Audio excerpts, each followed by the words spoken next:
অঞ্জনা। সবাই কেমন আছেন? আশা করি সবাই ভালো আছেন, আর আমিও খুব ভালো আছি। সকালবেলায় ব্রেডটা নিয়ে এই ঘরে চলে এসেছি।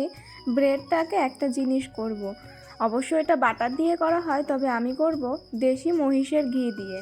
এই যে এটার মধ্যে ঘি রয়েছে, এটা দিয়েই ব্রেডটাকে ছেঁকে তারপর খাবো। আজ না হঠাৎ করেই সকাল সকাল খেতে ইচ্ছা করছিল। কাল অবশ্য ডিউটি থেকে ও ফেরার সময় ব্রেডটাকে নিয়ে এসেছে ডিম টোস্ট খাওয়ার জন্য। তবে সকালবেলা উঠেই আমার এটা খেতে ইচ্ছে করছে, তো ওকে আমি বললাম একটা নতুন জিনিস খাবে। তো ও বলল ঠিক আছে করো, খাবো। তারপর আমি এই ঘরে চলে এসেছি আর ও আমাকে ক্যামেরা করে দিচ্ছিল। আসলে ব্রেড ছেঁকা তাওয়াটাও ছিল, তবে ওটা একটু নোংরা মতো হয়ে আছে, ওটা ধোয়ার জন্য রেখে দিয়েছি। তাই এই ননস্টিকের কড়াইটাতেই করছি। প্রথমে দেশি ঘিটাকে গরম করে নিলাম এই কড়াইটার ওপর দিয়ে। তারপর এটাকে ব্রেডটাকে দুপাশ এপিট ওপিট করে ছেঁকে নেব। আর এক পাশ ছেঁকার পরে ওটার মধ্যে একটা জিনিস দেব।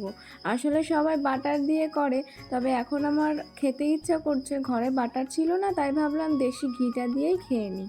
দাঁড়ান, লবণটা সরিয়ে রাখি, কেমন একটা লাগছে। তো দেখুন, এই যে এক পাশটা ছেঁকা হয়ে গেছে আর অন্য পাশটাও ছেঁকবো। আসলে ছেঁকে নেওয়ার কারণ তো আপনারা জানেনই, ব্রেডটাকে ছেঁকে না নিলে না গ্যাস হয়ে যাবে। আর ওটা যেহেতু দোকানেও হয়তো 2-3 দিন আগে আনা থাকে, আর বাড়িতে তো কালই এনেছে, তাই ছেঁকে নেওয়াটা ভালো, না হলে গ্যাস হবে, আর এরকম বাসি জিনিস খাওয়াও ভালো না স্বাস্থ্যের জন্য। এখন আমি দুই পাশে ছেঁকে নিলাম, আর দুটোর ওপরেই আমি হালকা করে চিনি দিয়ে দিচ্ছি, যাতে একটু মিষ্টি মিষ্টি লাগে। তো এটাকে এবার একটার ওপর একটা রেখে দিয়ে হালকা একটু ছেঁকে ওটা নামিয়ে নেব। আর ওকে বলেছিলাম একটু ক্যামেরা করে দিতে, ক্যামেরা করতে করতে মুখের মধ্যে ঢুকিয়ে দিচ্ছে। তো ওই রকমই ইয়ার্কি করছিল সকালবেলায়। তো আমার ব্রেড ছেঁকা তো হয়ে গেছে, এবার অমলেটটা করতে হবে। দেখেছেন, বললাম না অমলেটটা করব। ও বলল দাঁড়াও, তুমি আমার জন্য ব্রেড করলে, আর এবার আমি তোমার জন্য অমলেটটা করে দিচ্ছি। তাই ওই অমলেটটা করা শুরু করে দিয়েছে। প্রথমেই ওরটা করলো, এখন আমার ডিমের অমলেটটা করছে। আমারটা একটু হালকা করেছে আর ওরটা একটু কড়া কড়া করেছে। তো হয়ে গেছে অমলেট করা, আর খাবারগুলো নিয়েও চলে এসেছি।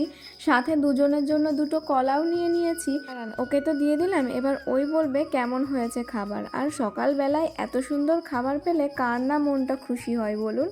ওর তো আজকে খুশি আর ধরছেই না। দাঁড়ান, ও একবার খেয়ে বলুক। আসলে চিনিটা ভেতরে দেওয়াতে একটু মিষ্টি মিষ্টি হয়েছে, তার জন্য একটু সুন্দরই লাগছে। এবার ও বলবে কেমন লাগলো। দেখুন রিয়াকশান দেখেছেন। আসলে ওকে আমি বলছিলাম কেমন লাগছে বলো, তো ও কথাটা বলেছে, আর কুলার চলছিল যেহেতু সেই কারণে আওয়াজই আসেনি ভালোভাবে, তাই এইভাবে হাত দেখিয়ে বলা। তো তারপর আমি চলে এসেছি রান্নার এখানটায়, একটা জিনিস করব। আপনাদের কি মনে আছে 2 দিন আগে একটা ভ্লগে দেখিয়েছিলাম আমি ছোলা ভিজিয়ে ছোলাটাকে ধুয়ে শুকাতে দিয়েছি। তো সেটা না শুকিয়ে গেছে। তো এখন আমি এটা দিয়ে ছাতু তৈরি করব, হোমমেড ছোলার ছাতু বলতে পারেন। প্রথমে রান্না করার যে কড়াইটা সেটাই আমি গ্যাসে দিয়ে দিয়েছি। ওটা গরম হয়ে গেলে ওটার ওপরেই ছোলাগুলো ঢেলে দিতে হবে। কোনো কিছু দেওয়া লাগবে না, না কোনো তেল না লবণ, কিছুই দেওয়া লাগবে না। শুধু তাওয়াটাকে বা যে কড়াইটাতে গরম করবেন সেটাতেই আমি একটুখানি ভেজে নিচ্ছি। আর ভেজে নেওয়ার কারণ হলো, এখন যেহেতু বৃষ্টির ওয়েদার, যতই আমি শুকাই না কেন ওটা না একটা স্যাঁতস্যাঁতে ভাব থেকেই যায়। আর আমি যেহেতু পুরোপুরি কুলারের হাওয়াতেই এটাকে শুকিয়েছি, যেহেতু রোদের তাপ তো পাইনি, রোদ নেই, বৃষ্টি হচ্ছে এই কদিন ধরে, ছোলা ছাতুটাও করা দরকার, না হলে ছোলাটা তো অনেক দিন আনা হয়েছে, নষ্ট হয়ে যাবে। তো তাই আমি এটাকে একটু হালকা করে কড়াইয়ের মধ্যে গরম করে নিচ্ছি। তাওয়াতে দিলেও হবে, এর মধ্যেই আমি ভাতটাও বসিয়ে দিচ্ছি। আসলে অল্পই ভাত করতে হবে, তাই ছোট ডেচকিটাতে বসালাম। দেখুন ছোলাটাকে আমি কিছুক্ষণ অন্তর অন্তরই কিন্তু বারবার আমি নাড়িয়ে দিচ্ছিলাম, যাতে সব কটা ছোলাতে একটা গরম গরম ভাব আসে। তো দাঁড়ান একটুখানি হতে লাগুক, আমি না একটু ঢাকনা দিয়ে ঢেকে দিই, তাহলে ওই ভাবটা ঢাকনার ওপর লেগে লেগেই ওটার মধ্যে থেকেই গরমটা লেগে যাবে, ওটা পুরোপুরি গরম হয়ে যাবে আর কি।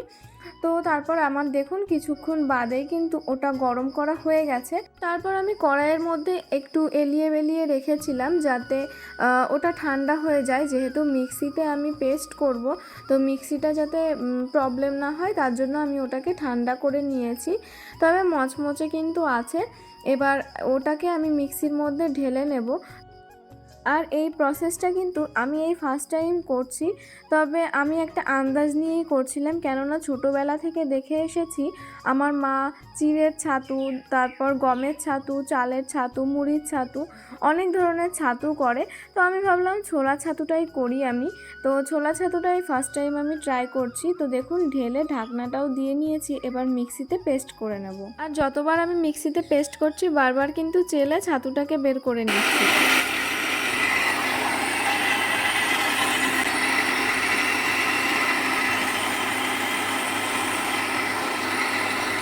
এই দেখুন না হলো 8 থেকে 9 বার আমি ওটাকে পেস্ট করেছি, আর চেলে চেলে ঠিক এরকম একটা পজিশনে এসেছে ছাতুটা। ভরেও নিয়েছি একটা কাচের জারে, আর এতটা নোংরা বেরিয়েছে, মানে ওই ছাল টাল ওইগুলো। তো তারপর আমি দুপুরের রান্নাটাও সেরে ফেলি। এটার মধ্যে হচ্ছে নিরামিষ ডাল, যেহেতু আজ আমার বুধবার ছিল সেই কারণে আমি এটাকে শুধু টমেটো দিয়ে মুগ ডালটা করেছি, আর ওটার নিচেই আছে ভাত। আর অন্যদের জন্য অন্য একটা রেসিপি করেছি। এই তো এটার মধ্যে ভাত, আর আমার বর আর আমার শ্বশুর মশাই মানে বাবুর জন্য করেছি মাছের মাথা দিয়ে ডাল। মনে আছে আপনাদের আগের দিন একটা বড় মাছ আনা হয়েছিল, সেই মাথাটা হয়েছিল আমার মাথার মতো। তো সেই মাথারই এক পিস দিয়ে এই ডালটা করেছি। দেখে মনে হচ্ছে ডালের থেকে কাটাই বেশি। যাই হোক, খেতে নাকি দারুণ টেস্ট হয়েছে। আসলে আমি খেতে পারবো না তো কি হয়েছে, ওরা দুজন তো খাক, ওরা খেলেই আমার পেট ভরে যাবে। তো সেই ভেবেই আমি কখনো ভাবি না যে আমি খেতে পারবো না তো অন্যদের কেন করে দেবো। আমার মধ্যে ওই জিনিসটা আসে না।